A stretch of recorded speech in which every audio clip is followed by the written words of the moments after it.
You're watching Let's with Ayuma. Hey, I'm Ayuma Michelle and welcome to Let's with Ayuma. This is an online safe space that I started to empower progressive women from all around the world to thrive with purpose. Okay? So, today we're going to talk about how to surrender to your purpose. How to surrender to your purpose. But before we go any further, you know what time it is. If it's your very first time on this channel, welcome. Please do watch this video, watch another one, and if you dig it, please do subscribe. And if you've been watching my content this far, but you're yet to subscribe, it means that you obviously love my content. So please go ahead and subscribe. Let's become family so that the next time a new video comes up, you wouldn't need to struggle to look for me or for the video. It'll just come up as a notification and you'd be able to follow up on my storytelling journey and find out what kind of content I've been sharing so far, okay? And remember, if you enjoy this video, this particular one, please share it with a friend. Please share it with a friend whom you think would really benefit from this video so that as you keep rising, your friends are also rising, okay?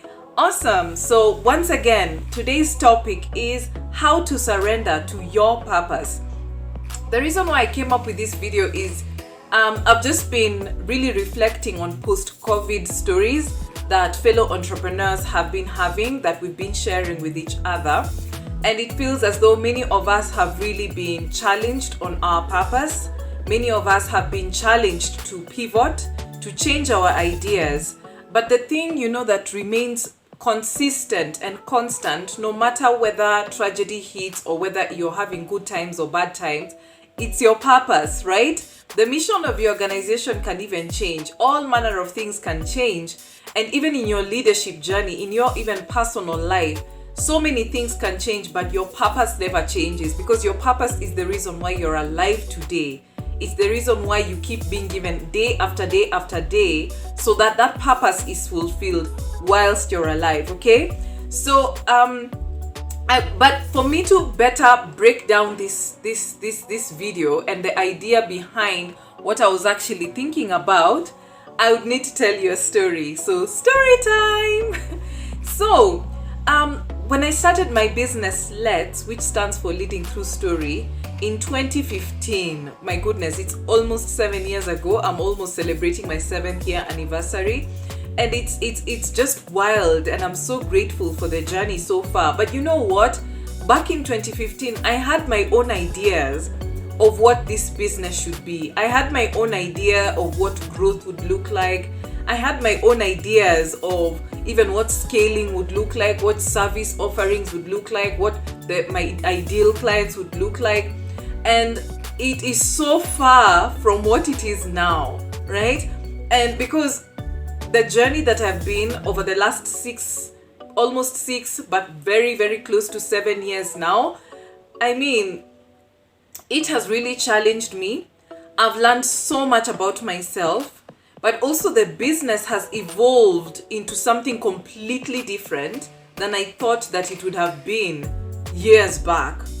And the most important thing is that no matter how different it has been, is that it has kept pointing me towards the true purpose of this business and the true purpose of my journey as a storyteller, but also my purpose as a human being, right? And it's the beautiful thing also is that it's much greater and it's way better than what I'd actually imagined for myself, even if it came with lots of challenges and pain. And I'm just so grateful for the journey that it has been. And I'm so grateful for this person that I have become. And especially during COVID, I'm so proud of how I handled it. I'm so proud of how I've allowed myself to evolve, to learn, to grow, to share, to serve others during this during the pandemic, and also now during this post-pandemic era. And my goodness, I am just so glad for the growth that I've actually seen in myself, also in my business, and also the people that I have been gifted with the opportunity to serve. So for example, these are some of the changes. Before, I used to think that, oh, my business needs to create, solid roots in my country, Kenya. I need to create very, very solid roots here. And then after Kenya, I would now go regionally, maybe across East Africa, and serve maybe East African clients. And then now maybe continentally, I'd serve people across the continent. And then I would then have permission to then go global. I was so wrong, because I came to learn that my business was already globally relevant. And this came even before the pandemic hit. This came in 2019 when I literally went fully online. And it wasn't really because of the pandemic, because it hadn't hit yet, but it was because I had hit a very difficult situation in my business, and I needed to pivot. And I realized that there was a greater opportunity to go online so that I could reach more people instead of depending on physical interactions and events and stuff like that. So it's like, by allowing myself to surrender to the purpose that was already calling me, I was then able to transition into pivot even before COVID hit. So now, even during COVID, I already had the system set. I already had my operations checked, for going online. So I wasn't going online during the pandemic. I was already there. So all I had to do was simply execute this online strategy, and for which I am so grateful. And I'm continuing online even post-pandemic. I literally don't need to be physical, but I can, but I don't need to. So another thing is my clients.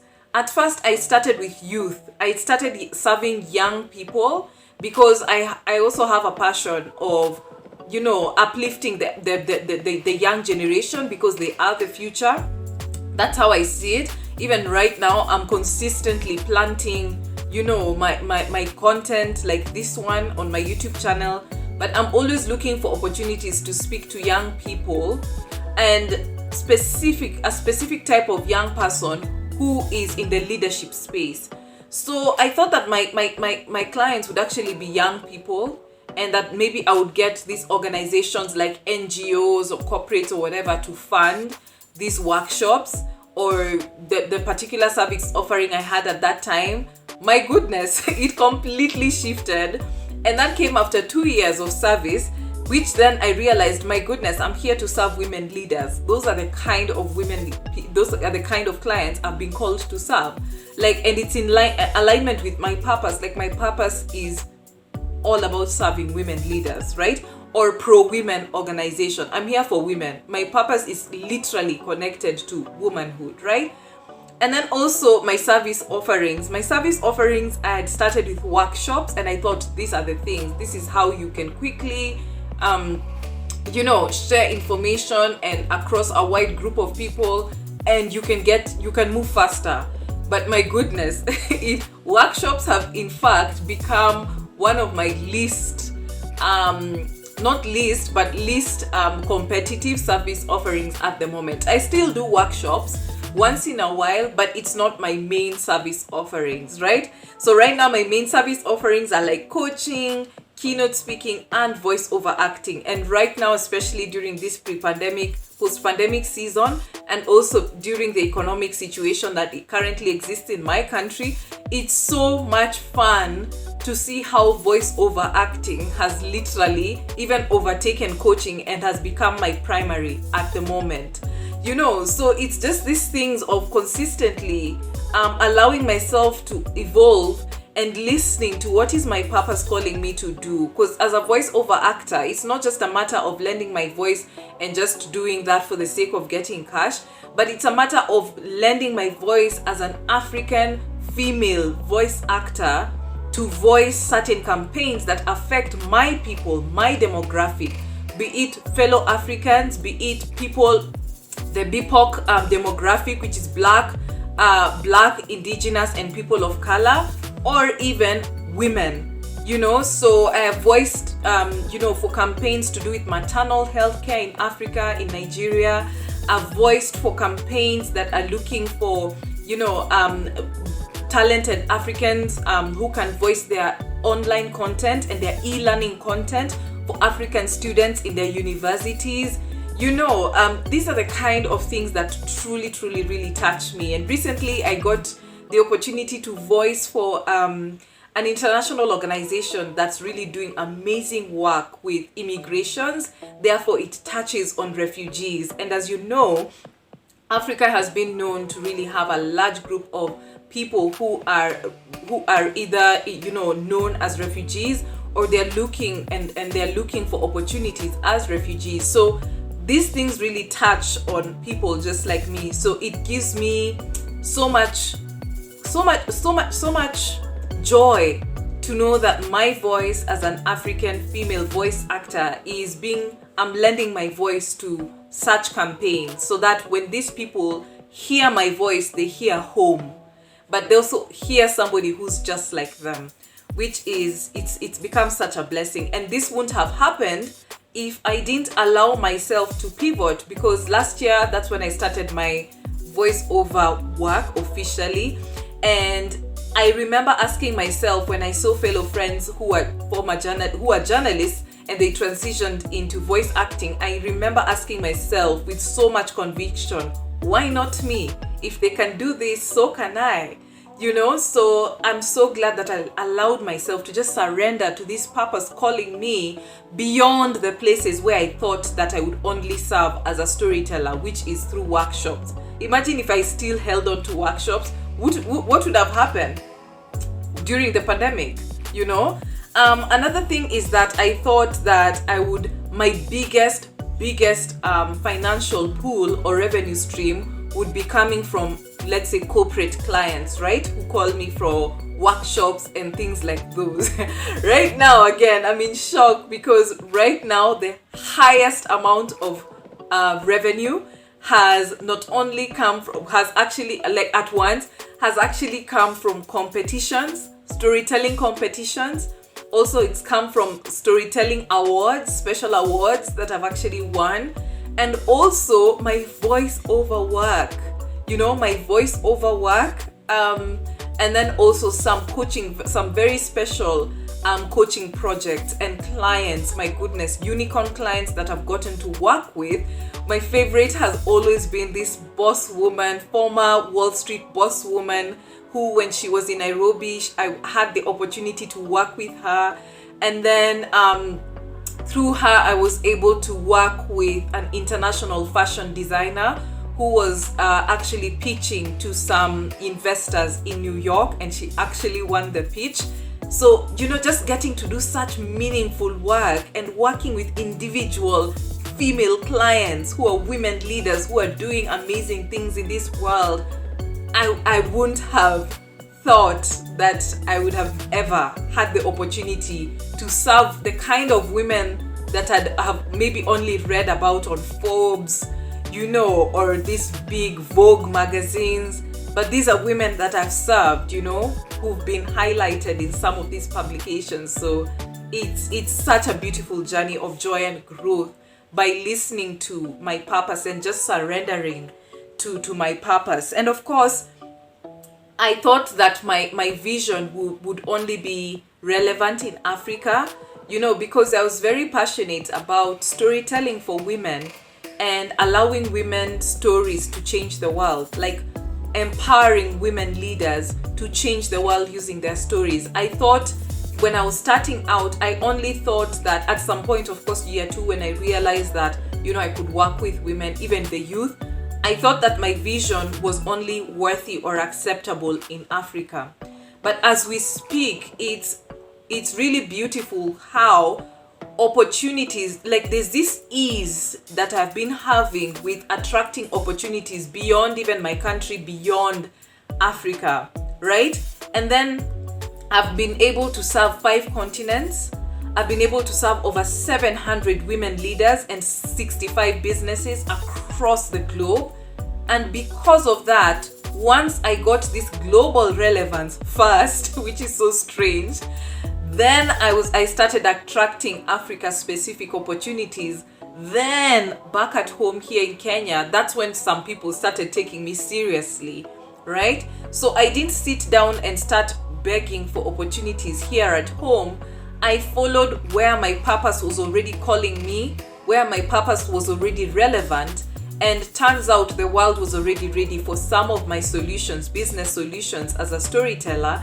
And then now I started narrowing in here to back home, right? Because back home, there are not so many people. People just started calling themselves storytellers just a few years ago. Not even a few years ago, maybe 2-3 years back. And I remember I was looking around for people calling themselves storytellers, but I just started calling myself a storytelling coach because that's exactly what I do. So why do I share this story? It's to give you the texture of what it's like to literally surrender to your purpose versus holding on to your own idea of how things should work out, how your life should pan out, or how your business should be run. I know that many of us, especially if you tend to be type A like me, it can really be tough to just go with the flow, whatever that means. Even that phrase can literally be triggering because you're like, go with what flow, when, where, how. You need some metrics to kind of guide you. But what I've come to learn with purpose is that it knows what it is and it consistently reveals itself to you as you do and as you serve. It's got to be beyond yourself. Purpose isn't this thing where you're born and you know it once and for all and you're like, this is my purpose in life. You discover your purpose as you go through life and as you serve people. It's not about you. It's not about yourself. It's not a self-serving interest. It's not a self-serving goal and discovery. It's all about you learn more about yourself and your purpose while serving people. And the more and more you do it, and obviously it takes risks, it involves investing lots of time, lots of energy, but once you believe that you're trusting yourself with serving people, only then will it start revealing itself to people. So at first, when I started with my workshops, I needed to raise my hand in class, a storytelling class where we were learning storytelling for leadership. And we were literally learning the same strategy that led to the 2008 Obama election. And that's when I was like, wow, I'm inspired to, teach young people this thing. Like, it's something I can actually do. But then, if I didn't raise my hand in class to the instructor who was teaching us and say, hey, I'm a storytelling coach, I can actually teach people how to do this, she wouldn't have called me to serve her organization, which at that time was working on developing solutions to fill the gap of teacher and students ratio in Kenya. And she said, hey, I'd like to invite you to come and work with the young people that I'm currently serving who are volunteering their time to help teachers in public schools in Kenya. If I didn't raise my hand, if I didn't give up my time, if I didn't give up my resources so that I can serve these young people, I wouldn't have learned that, by the way, this is my space. As you serve people, that's when you get that confirmation that, by the way, this is my space.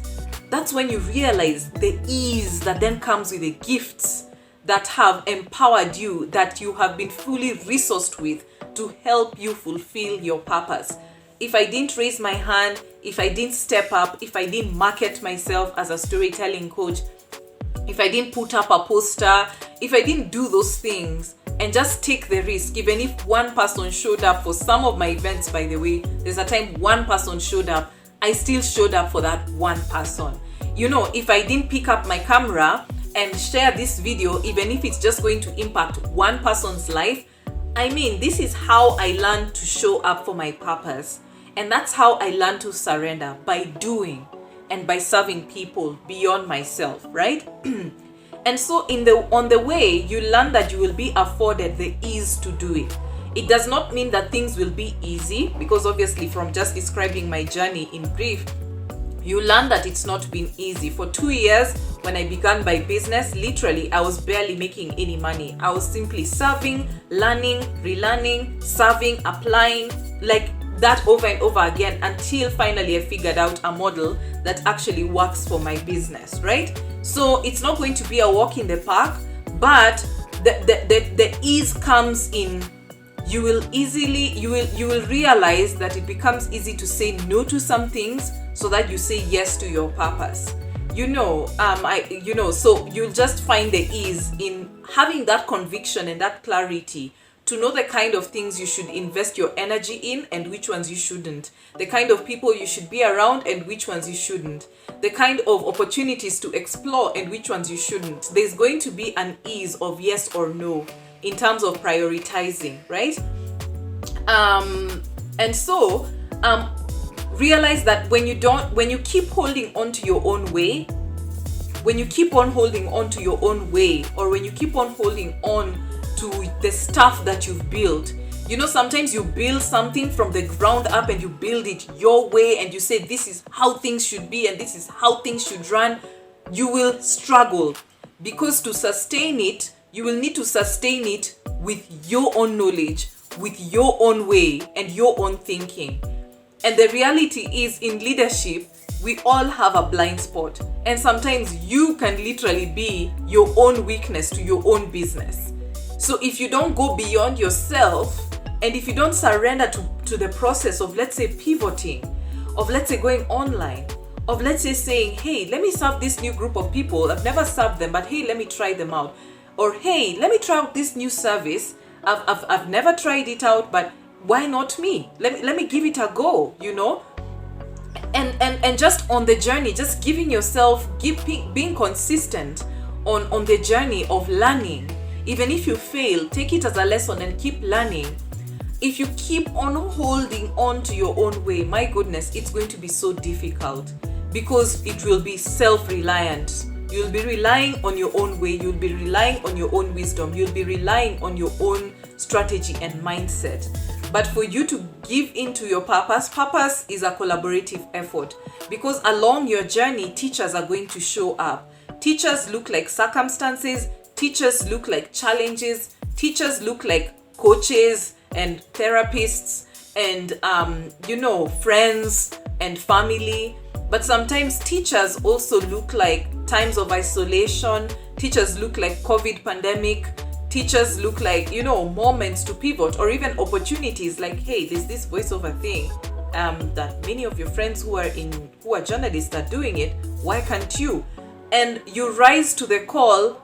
Sometimes I like to say this, and because it came as a great realization, that life always gives us what we want. Life actually always gives us what we want, but how it comes is different. It always comes as an opportunity to pursue or a choice to make. And along my journey, I've realized that I've always had an opportunity to pursue or a choice to make to get me to where I want to be. Whether or not I took it, well, it led to where I am today. You see? So, I would like to actually invite you to unstick yourself, to get unstuck from your own way or from the stuff you've built, and give yourself permission for something bigger. Maybe you're holding on to this one thing that you know so well, but maybe the place of purpose, the place of brilliance, the place of growth and ease will come once you let go. And once you let go, that's when you start to see there's a certain ease to say yes or no to some people. You'll realize that it becomes easy to earn in some places, like what I'm learning right now with my voiceover work, right? I've literally not had any single client from Kenya. All of my clients have come from different parts of the world, and it's really amazing. Let me even list for you. I was actually preparing a reel, which will come soon. By now, the reel should be out, but I was like, look at this amazing. I've been able to serve clients through voiceover in New York, USA, Utah in USA, California, USA, New Jersey in USA.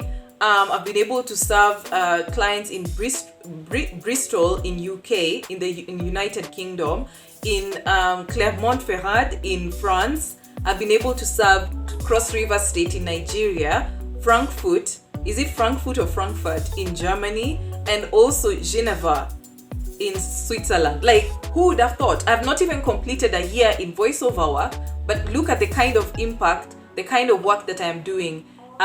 through serving people, look at the kind of impact I'm already having. Just because I let go of this holding on to, no, it must be coaching, or oh, it must be workshops. I'm doing voiceover work, and it's now, during this time, during the economic situation in my country, it's literally now overtaken, and it's what's keeping me going, because I'm not dependent on my local currency.